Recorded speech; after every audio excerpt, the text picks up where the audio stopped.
आप खुद एयरबीएनबी में कैसे आए, मतलब आपने कैसे एयरबीएनबी का बिजनेस शुरू करने का सोचा?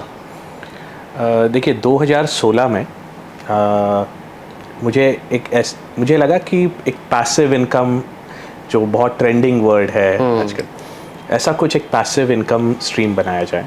अच्छा। और तब मैंने सोचा कि मेरी कुछ ऐसी प्रॉपर्टीज़ होनी चाहिए जहाँ से मैं रेंटल इनकम कमा सकूँ। तब जाके मैंने मेरा पहला अपार्टमेंट ख़रीदा, डेफिनेटली लोन पे ही। तब तक आप क्या कर रहे थे वैसे? उसके पहले मैं रियल एस्टेट कॉन्ट्रैक्टिंग करता था। अच्छा, तो मुझे रियल एस्टेट मतलब बनाते थे और बेचते थे? बनाते थे, बेचते थे। तो तब मैंने जब पहला अपार्टमेंट ख़रीदा एक passive income, rental income generate करने के लिए, आज से लगभग 10 साल पहले, तब कुछ महीनों बाद ये पता चला कि जो रेंटल यील्ड होती है किसी अपार्टमेंट की मैं पूछने ही वाला था वही बात। बिल्कुल। तो आज यदि आप, मतलब मैं सोचता हूँ तो मैं खुद हंसता हूँ। 1.5 से 2% भी नहीं है। बिल्कुल। सो बहुत ज़्यादा हो गई तो 3% के करीब रेसिडेंशियल की रेंटल यील्ड होती है। तो जब एक 3 महीने 4 महीने रेंट मिला मुझे, तब मुझे पता चला कि ये तो कभी मैं इसके बाद दूसरा घर पैसिव इनकम के लिए खरीद ही नहीं पाऊंगा, क्योंकि इसका रेंट और ईएमआई ये मैच ही नहीं हो रहा है।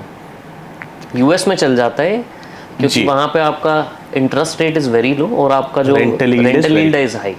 वहाँ ये मॉडल चलता है, बट इंडिया में नहीं चलता। बिल्कुल नहीं चलता है। और मेरा जो इंस्पिरेशन था ये यूएस मॉडल था। मैं रॉबर्ट कियोसाकी पढ़ता था। सब वही पढ़ के शुरू करते हैं। और बहुत से बेसिक्स इंडिया में रियल एस्टेट के बहुत ही अलग हैं।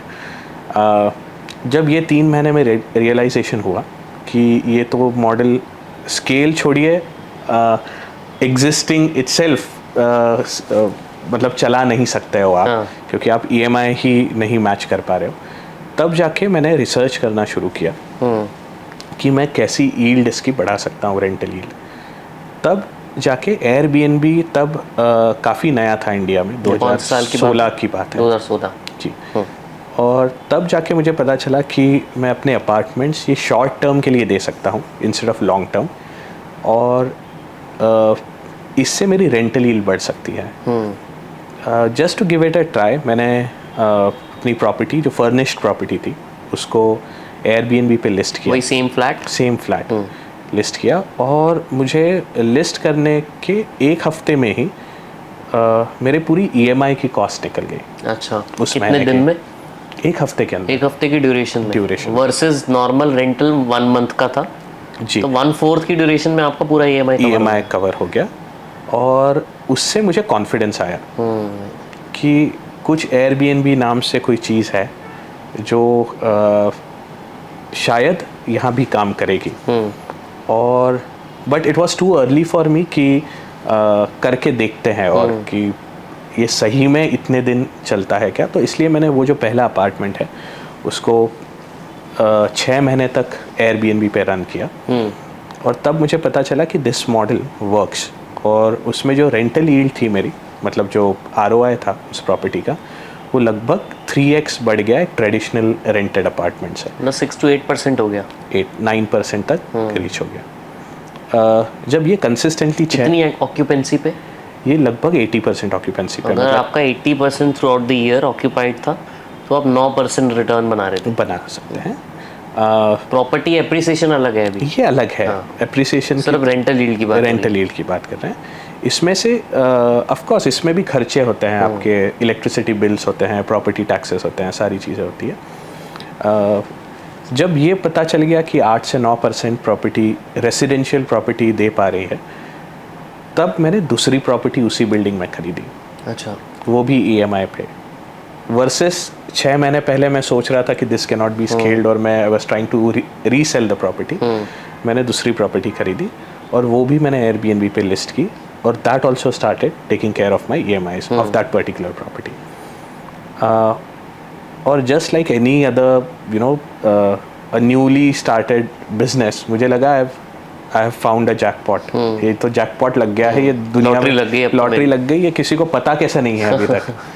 तो यूजुअली बिजनेसेस इस स्केल पे, छोटे स्केल पे बहुत ज़्यादा आरओआईज देते हैं, क्योंकि आपकी ऑपरेटिंग कॉस्ट उतनी नहीं होती है।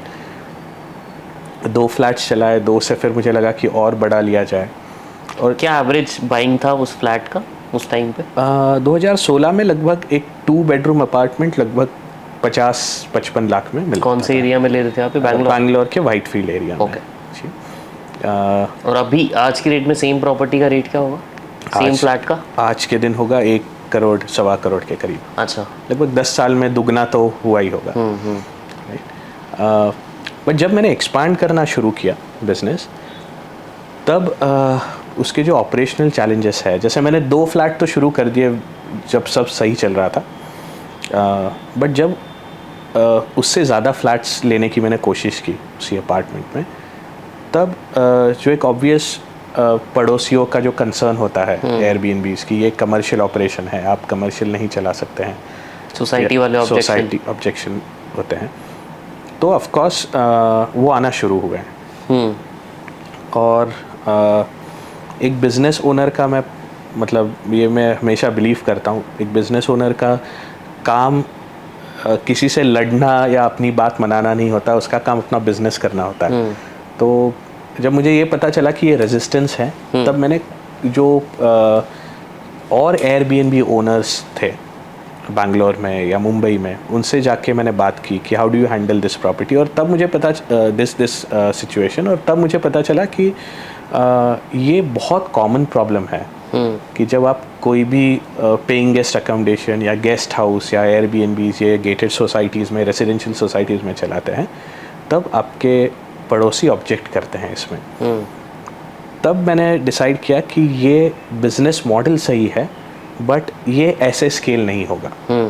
मतलब भले मुझे 9% रिटर्न दिख रहे हैं, 8% रिटर्न दिख रहे हैं, बट उसके बावजूद मैं इस सोसाइटी में या इस तरीके की रेसिडेंशियल सोसाइटीज़ में ये मॉडल नहीं स्केल कर पाऊंगा, क्योंकि इट इज़ नॉट सस्टेनेबल। कुछ ना कुछ कॉम्प्लिकेशंस आती रहेंगी। राइट। और आपके पड़ोसियों को दुखी करके आप बिजनेस नहीं कर सकते हो। दैट स्टैंड्स ट्रू फॉर आपके टेनेंट जो आए हैं उन्हीं को कुछ बोल दें कल को। बिल्कुल। और कल जाके मैं जहाँ रहता हूँ उस पड़ोस में यदि कोई कमर्शियल एक्टिविटी चला रहा है या होटल चला रहा है या सर्विस अपार्टमेंट, तो मैं भी बहुत कंफर्टेबल नहीं रहूँगा। ये मुझे पता चला, and that's where I decided to stop that and sell those apartments. अच्छा। लॉन्ग स्टोरी शॉर्ट, कितने टाइम में आपने वो सेल कर दिए फिर? 1.5 साल के अंदर। अच्छा। और 1.5 साल में when I sold those apartment, I decided कि हेंस फोर्थ मैं जो भी प्रॉपर्टीज़ लूँगा वो इंडिपेंडेंट प्रॉपर्टीज़ लूँगा, जहाँ पे विलास हो गए या इंडिपेंडेंट बिल्डिंग्स हो गए, वैसे लूँगा, और जहाँ पे कंट्रोल पूरा मेरा होगा, एक इंडिपेंडेंट प्रॉपर्टी होगी। Right. And that's where I started my full fledged business in Airbnb, जहाँ पे मैंने पहली बिल्डिंग खुद की ली जिसमें 8 2 BHK अपार्टमेंट्स थे। अच्छा, पूरी बिल्डिंग में 8 अलग-अलग 2 BHK अपार्टमेंट्स थे। ये आपने खरीद ली बिल्डिंग? खरीद ली। अच्छा। क्योंकि मुझे ये 1.5 साल में ना ये बिजनेस पे बहुत कॉन्फिडेंस आ गया कि ये इतना रिटर्न देता है, I will be able to cater to the EMIs also, एंड इसमें इतनी डिमांड ये जनरेट मैं कर पाऊँगा। तो मैंने बिल्डिंग में 8 फ्लैट्स खरीद लिए, जहाँ पे मैंने एयरबीएनबी शुरू किया, और ऐसी जर्नी मेरी एयरबीएनबी में शुरुआत हुई। थैंक यू सो मच ये पॉडकास्ट एंड तक देखने के लिए। अब आपसे मुझे 3 फेवर्स चाहिए, एंड आई रियली होप कि आप ये मेरी तीनों विश पूरी करोगे। पहला, इस चैनल को प्लीज़ सब्सक्राइब कर दो, क्योंकि जितने ज़्यादा सब्सक्राइबर्स होंगे हम उतने अच्छे और इम्पॉर्टेंट गेस्ट को आप तक लेके आ पाएंगे। दूसरा, मुझे प्लीज़ कमेंट में ये बताओ कि आपको इस पूरे एपिसोड में सबसे अच्छा क्या लगा, एंड ऐसे कौन से गेस्ट हैं जो हम अपने पॉडकास्ट पे बुलाएं, उनका नाम प्लीज़ कमेंट में ज़रूर बताओ। एंड तीसरा फेवर, ये एपिसोड प्लीज़ एक इंसान के साथ तो आपको ज़रूर शेयर करना है, क्योंकि हो सकता है उनकी लाइफ में उनको कुछ नया सीखने को मिल जाए। आपसे मिलेंगे अब नेक्स्ट एपिसोड में, तब तक के लिए keep growing and I love you all.